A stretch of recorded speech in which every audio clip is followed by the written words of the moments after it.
Salut, je m'appelle Alan et à travers ce concept de vidéo, je documente mon aventure d'achat-revente de Volvo jusqu'à avoir celle de mes rêves.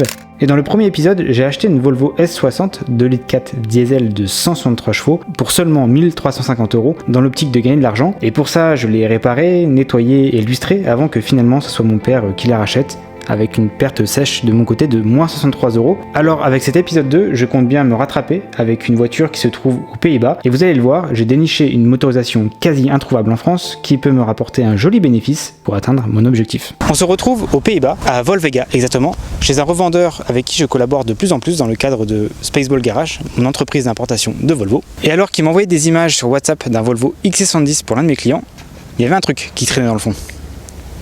Une Volvo V70 de 1996 avec 313 000 km, mais le plus important c'est pas ça, ça va être la motorisation. Parce que ici on est sur une motorisation atmosphérique de 170 chevaux et c'est bien plus sonore qu'un 193 chevaux parce que ici la sonorité elle est éteinte par le turbo. Et concernant le prix d'achat, on est à 2750 €, clairement dans l'enveloppe des 3000 € que j'ai reçu de l'S60. Bon, par contre, malgré la bonne motorisation, la configuration fait très médecin généraliste avec ces jantes de nom de code Chiron et cet intérieur tissu mix cuir. Bon, clairement on aime ou on n'aime pas. Suite à la présentation de la voiture, j'ai signé et discuté avec le vendeur en off du tournage de cette vidéo avant de reprendre la route direction la France, et je me suis dit que j'allais profiter de ce moment pour clarifier quelques points concernant ce concept vidéo, surtout répondre à quelques commentaires négatifs que j'ai eus. Enfin, le dernier point, et puis je vais les résumer en un seul mot, c'est les commentaires qui mentionnent le mot fisc. Alors pour clarifier des choses pour vous, le fisc éventuellement si vous regardez la vidéo, et pour moi-même, le but c'est pas de faire de l'achat-revente et de vivre de cette activité-là. Le but c'est vraiment de faire de l'achat-revente dans le cadre d'un concept vidéo jusqu'à atteindre un objectif. Je me suis dit que j'allais plutôt utiliser ce temps pour parler de prix de revente. Car sur la base de ma précédente Volvo V70, vendue 4750 € avec un kilométrage plus ou moins similaire, mais en 144 chevaux, mais aussi avec une plus belle configuration et un meilleur historique, je me dis que 5000, 5500 € c'est plutôt cohérent, en sachant encore une fois que c'est quasi introuvable en France. Mais bien sûr, avant d'en arriver là, il va y avoir un petit peu de travail encore, incluant une boulette qui peut coûter mon bénéfice. Mais avant de continuer la vidéo, il y a un point assez majeur à régler afin que la Volvo puisse passer son contrôle technique. Et si vous cherchez à savoir c'est quoi, la réponse est juste là. Oui, parce que les bougres qui ont entretenu cette voiture avant moi ont fait parfois des réparations sommaires au lieu de remplacer tout simplement la pièce en panne en question. Et donc quand j'ai acheté cette voiture, l'essuie-glace, du moins le moteur de l'essuie-glace à l'arrière ne fonctionnait pas. Je l'ai démonté et quand on voit la photo, preuve à l'appui, on peut comprendre pourquoi effectivement le moteur ne fonctionnait plus. Mais bon, est-ce qu'on peut leur en vouloir en sachant que peut-être déjà qu'à l'époque la pièce était difficilement trouvable, et sans doute aussi parce qu'ils n'avaient pas à l'époque Ovoco qui est le sponsor de l'épisode 2 de J'achète et je revends des voitures jusqu'à avoir celle de mes rêves. Alors Ovoco, c'est une plateforme qui regroupe des milliers de casses automobiles partout en Europe, et au lieu, moi de mon côté, surtout avec les Volvo, de devoir appeler toutes les casses automobiles qu'il y a dans ma région pour éventuellement espérer trouver la pièce en question, ici c'est bien plus simple, il suffit de rentrer le numéro de série de votre pièce ou alors tout simplement le modèle du véhicule et le nom de la pièce recherchée, et comparer tout ça en seulement quelques clics. Et forcément, ce que j'aime le plus moi, c'est que on trouve des pièces à bien moins cher que le neuf, tout en leur donnant finalement une seconde vie. Et pour moi qui entretiens l'ancienne Volvo, c'est clairement pratique, et en plus, à titre personnel, j'ai l'impression de faire un acte écologique en prenant des pièces d'occasion. Et toutefois, si vous avez un doute sur la pièce qui a été commandée, il y a une garantie de retour de 14 jours, ce qui permet de vérifier la pièce en question et s'assurer qu'elle est bien compatible avec votre véhicule. Et d'ailleurs, c'est sur Voco que j'ai trouvé mon moteur d'essuie-glace à l'arrière. Alors si vous voulez entretenir votre voiture et que vous voulez soutenir la chaîne, je vous mets le lien directement dans la description. Avec le code Spaceball, vous bénéficierez de moins 15% de réduction sur les frais de livraison. Par contre, c'est une offre à durée limitée, alors si vous avez besoin de pièces, n'attendez pas trop.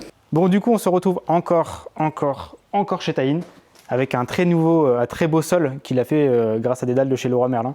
Non, je rigole. Très beau sol, mais ça aussi, quand on a un mécanicien hors pair. On est aujourd'hui chez lui parce que je voudrais qu'on mette la Volvo V70 sur le pont afin de étudier des choses à prévoir dessus. Déjà, ce qu'il y a en dessous du véhicule, on va avoir une meilleure vision de éventuellement s'il y a un peu d'oxydation, de corrosion. Mais voilà, ça permettra aussi de documenter ça pour le prochain acheteur qui me dira, qui verra bien ce qu'il y a en dessous de la voiture. Ça permettra aussi de voir exactement, parce que j'adore ces jantes de plus en plus, mais ça cache beaucoup de choses. Je vois pas l'état des plaquettes, je vois pas non plus l'état des biellettes, donc on va vérifier ça à l'avant et à l'arrière. Et puis c'est pas mal tout. Puis après ça, on pourra lancer les travaux sur la voiture. Et continuer la suite. Donc on a dit triangle de suspension. Ouais, triangle, biellette. Voir si les biellettes sont HS, parce que j'ai l'impression d'avoir un petit bruit de claquement sur le train avant. ligne d'échappement fracassée. Non, c'est neuf ça. Oh, c'est neuf ça, c'est un support que là, regarde, c'est neuf. D'accord. C'est d'origine ça, mais avec la voiture. J'avoue que c'est pas. Et là, le collier, je sais pas ce qu'il fait là. Bah, le collier. Et ça fut un temps, ça a été une vis. Ouais. Mais en fait, je pense que. Parce que tu vois, regarde, ça c'est neuf, ça me paraît neuf le cylindre bloc qui a été mis là. Ouais. Donc ça c'est un collier bon, bah, basique qui retient l'échappement. Mais ça je pourrais plus te dire c'est quoi exactement. Je pense que c'était un ancien collier qui n'est plus un collier. Mais bon, il est quand même supporté ici. Ouais, la ligne elle est pas belle quoi. Sur toute la ligne elle est pas magnifique. Ouais. Attends. Voilà. En même temps on a que des breaks, c'est quoi cette histoire là? Ah c'est chiant à ramener que des breaks. Hein. Ah, c'est stylé.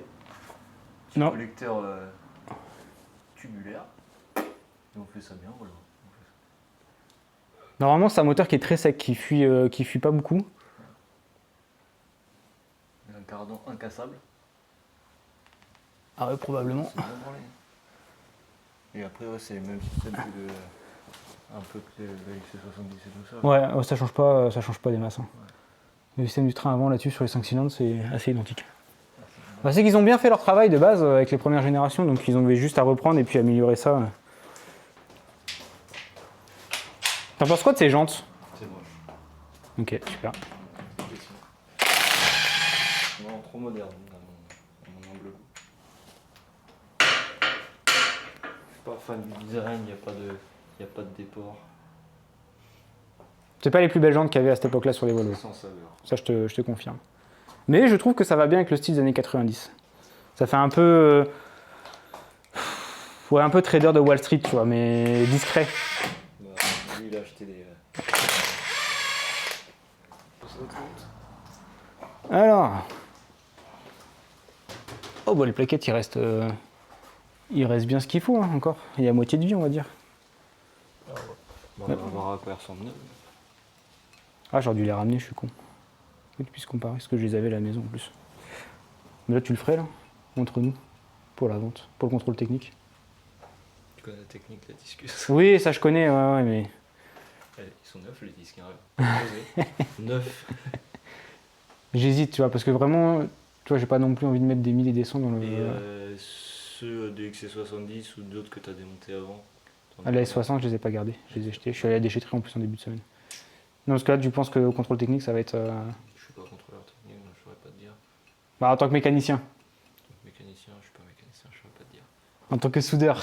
En tant que soudeur, bah, disqueuse. Parce que les plaquettes, elles sont encore, elles sont encore bonnes, non? Tout dépend, il faut regarder la fiche d'entretien du véhicule et voir la cote et la comparer à la cote actuelle du disque. Voilà, ça c'est la réponse. J'aurais dû te ramener, putain je suis con, j'aurais dû te ramener. En plus j'y ai pensé, je me dis... En tant que blédard. J'aurais dû te ramener les pièces. Ok, bah tu sais ce qu'on fera, de toute façon parce que je n'ai pas fait le contrôle technique encore, donc on va passer au contrôle technique et puis on verra ce qu'il dira. S'il dit qu'il faut les faire, je ferai, j'ai les pièces et puis on le fera. Ok. Ouais. Mais par contre là, Taïn, là tu me dis pas qu'on peut pas dire que la billette elle est neuve là. Oui, là. T'as vu le châssis de ma 244 on dirait un chou-fleur. Ok, bon bah on va remonter ça et puis on regarde vite fait l'arrière et puis c'est bon. Je dois avouer, j'étais un tout petit peu inquiet pour le contrôle technique parce que malgré que cette V70 ou que les V70 de cette génération-là sont très solides, ça reste un véhicule qui a 30 ans d'âge, qui a un certain kilométrage et qui a vécu majoritairement aux Pays-Bas, donc forcément il y a eu de l'oxydation, de la corrosion, comme vous avez pu voir sur la vidéo avec Taïn. Et c'est qu'au bout des 30 minutes d'inspection que j'ai pu avoir le résultat final du véhicule.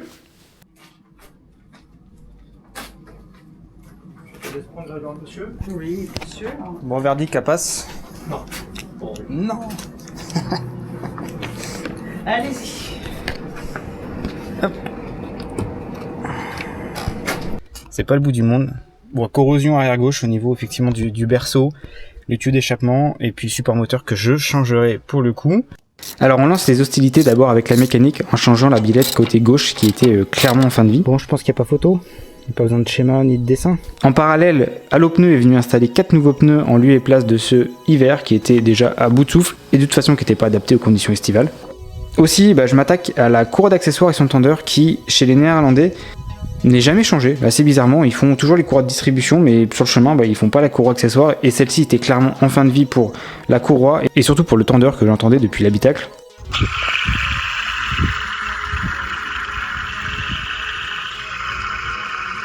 Alors étant dans la baie moteur, j'en ai profité pour changer les 5 bougies, parce que j'avais pas d'historique par rapport à ça, qui pour certaines avaient du calcaire. Si quelqu'un d'ailleurs a une explication, je suis vraiment preneur en commentaire.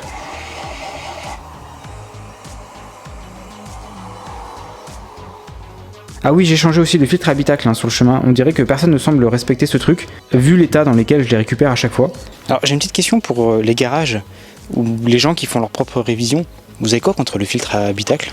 Pourquoi personne ne le respecte comme ça ? C'est un truc de fou. Le filtre habitacle, c'est vraiment le mal aimé. À chaque fois que j'ai un véhicule, que je veux le changer, le machin il est jamais neuf. Il est dans un état pitoyable. J'ai jamais vu ça. Et enfin, j'installe une nouvelle batterie plus adaptée aux caractéristiques de la Volvo. En plus, l'ancienne commence à fatiguer. Mais finalement, le plus gros travail arrive dès maintenant, car cette Volvo a appartenu à un ancien fumeur, et ça se voit, mais surtout ça se sent encore. Alors toujours avec mes fidèles produits Shine, je me suis attaqué aux différents plastiques beige et à la moquette, et le résultat est saisissant au niveau de l'aspect esthétique, mais surtout au niveau de l'odeur.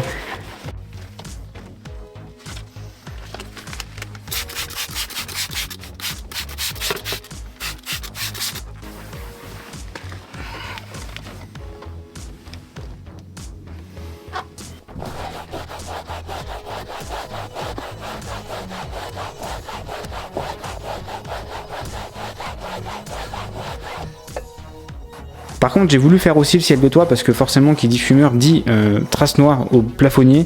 Et là, dans ma quête de propreté, on va dire que j'ai fait une connerie. Bon, voilà la catastrophe. Le ciel de toit qui est tombé. Puis vraiment, il est tombé sur tout le long. C'est pas juste un coin, c'est vraiment tout le... Je dois avouer, je suis un peu dégoûté, je suis tout mis. Je suis vraiment dégoûté parce que j'ai vraiment voulu faire ça d'une bonne intention, de vouloir nettoyer tout le sel de toit parce que forcément, il sentait pas bon. Et pourtant, j'y suis pas allé fort. J'ai juste mis du produit, passé un gant doucement dessus. Et sur le coup, ça a rien fait, mais c'est le lendemain, c'est aujourd'hui, où j'ai constaté les dégâts. Donc je dois avouer, je sais pas trop quoi faire parce qu'il y a deux possibilités. Une que j'ai commencé à faire un peu ce matin d'ailleurs, de pouvoir alors je sais que ça va pas faire. Alors je peux peut-être faire ça propre, j'en suis sûr que je peux faire ça propre. Mais de passer des agrafes, mettre des agrafes au niveau des tasseaux du toit, bien cachés derrière pour retendre tout ça. Je sais que si je fais ça, vous allez me déglinguer en commentaire. Je me disais ouais, c'est pas professionnel. C'est pas propre, tu peux pas la vendre comme ça. Mais d'un autre côté, refaire tout un ciel de toit, j'ai jamais fait, ça va me prendre un travail monstre et j'ai pas forcément le temps ni l'envie de le faire plus que ça. Je suis pas Eddie de Smell Like Gasoline. Et puis je suis pas youtubeur à temps plein non plus, donc j'ai pas toutes mes journées dédiées à ça. Le faire par quelqu'un d'autre, ça va forcément me coûter pas mal d'argent, donc je sais pas. Là, je dois avouer que je suis un peu dégoûté. Puis en plus, là, vous voyez, ça se décollait déjà ici. Puis la matière en dessous là. Ouais, je pense que je vais vraiment y aller à la méthode B. C'est pas l'idéal, je sais, mais ça demanderait beaucoup trop de travail de tout refaire le style de toit avec la colle, le déposer, le recoller, le remettre. Enfin, ça va être un travail titanesque. Donc descendez-moi en commentaire, dislikez la vidéo s'il faut. Mais au bout d'un moment, je pense que quand on fait de l'achat-revente, il faut aussi faire un calcul coût, dépenses et temps passé. Et au bout d'un moment, sur des bagnoles contre 30 ans d'âge, on peut pas tout refaire non plus, on peut pas tout remettre à neuf, on peut pas tout restaurer. Et c'est aussi, je dirais, la charge et la responsabilité du prochain propriétaire de faire les travaux qu'il aura à faire en temps voulu, en fonction de ses priorités, et puis en fonction de ce qu'il a envie de remettre à jour. Parce que c'est des véhicules, tant qu'ils roulent en soi, mécaniquement, tant qu'il soit propre, c'est le principal. Après, forcément, l'esthétique... Avec le temps, ça se désagrège. Il y a des choses comme le volant, c'est des choses qui doivent se refaire au fur et à mesure.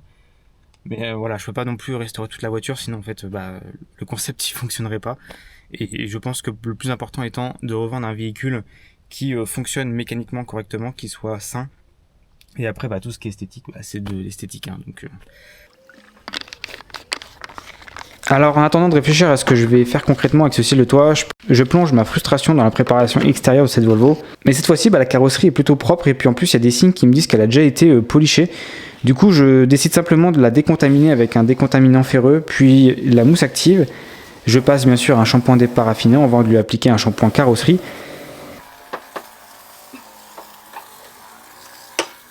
Avant de terminer avec une wax qui va permettre à la carrosserie d'être bien plus brillante, mais surtout de la protéger. Et je dois dire, elle a quand même déjà une meilleure allure, non ?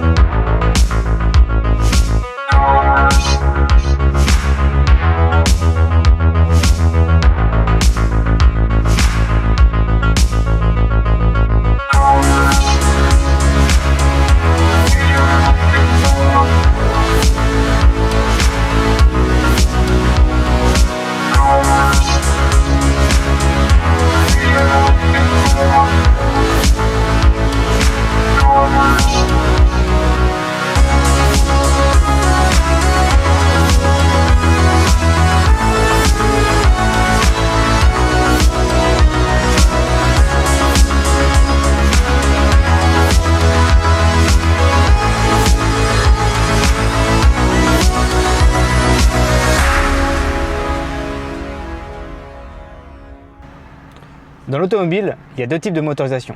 Celle qui vous emmène et celle qui vous transporte.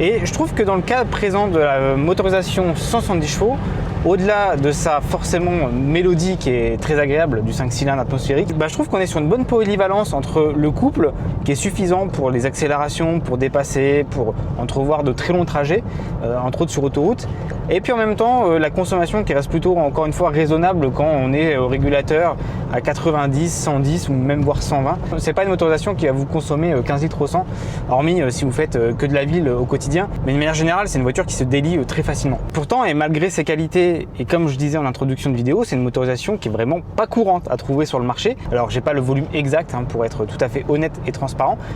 Par contre, moi qui est souvent avec Spaceball Garage sur les annonces, que ce soit en France ou à l'étranger, je peux vous certifier que j'en vois pas tous les 4 matins. Par contre, concernant ce modèle, même si la motorisation elle est plutôt attrayante, le reste de la configuration, je le trouve un petit peu moins intéressante, même si on est sur un intérieur beige, extérieur gris, qui se marie plutôt bien.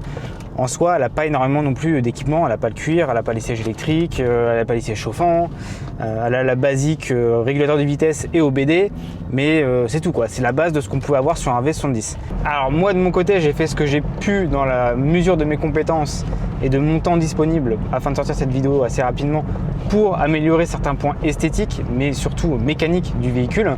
Malheureusement, il reste toujours des petites choses à faire dessus, forcément c'est un véhicule qui a 30 ans d'âge. Je pense notamment à la baguette de portière arrière gauche.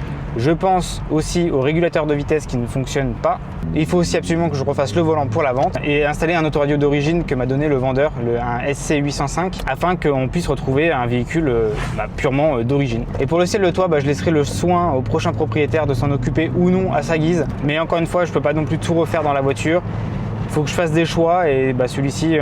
je suis prêt à accepter éventuellement une négociation pour le ciel de toit si éventuellement ça doit arriver. En tout cas, on est arrivé à un stade de la vidéo où il est temps de faire un point sur les dépenses et de mettre la Volvo en annonce. Donc d'abord, le prix d'achat de la voiture, c'est 2750 €. À ça, il faut ajouter 295 € de rapatriement. Les plaques W avec le jeu de plaques, on a 76 €. La carte grise, 330 €. Les pièces sur Autodoc, donc c'était le filtre habitacle, la courroie d'accessoires, les bougies et aussi le galet tendeur, on est à 155 €. Les pneus, c'est ce qui m'a coûté le plus cher avec le montage, donc on a 400 €. Les différentes pièces sur Ovoco, donc l'essuie-glace à l'arrière, la baguette de porte arrière gauche aussi que je dois changer, on est à 71,72 €. Le contrôle technique, 83 €. Sur Amazon, j'ai dépensé 75 €, c'est pour le boîtier de clés qui était totalement cassé et aussi de nouveaux tapis à l'intérieur. Et enfin, une batterie à 130 €. Et donc, mis bout à bout, on arrive à 4365 € et 72 centimes. À ça, bien sûr, il faudra que j'ajoute aussi les 63 € de perte que j'ai eu sur le premier épisode.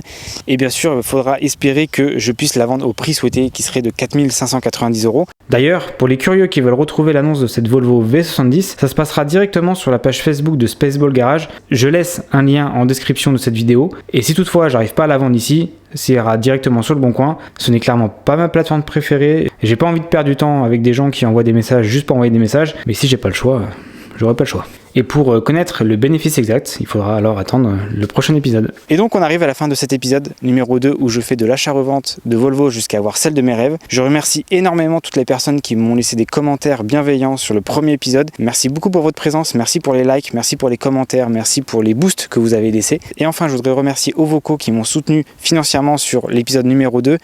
Encore une fois, vous avez moins 15% sur les frais de livraison avec le code Spaceball. Donc si vous avez une commande à passer, vous pouvez le faire et soutenir la chaîne en même temps. Et quant à nous, on se retrouve très prochainement pour une nouvelle vidéo.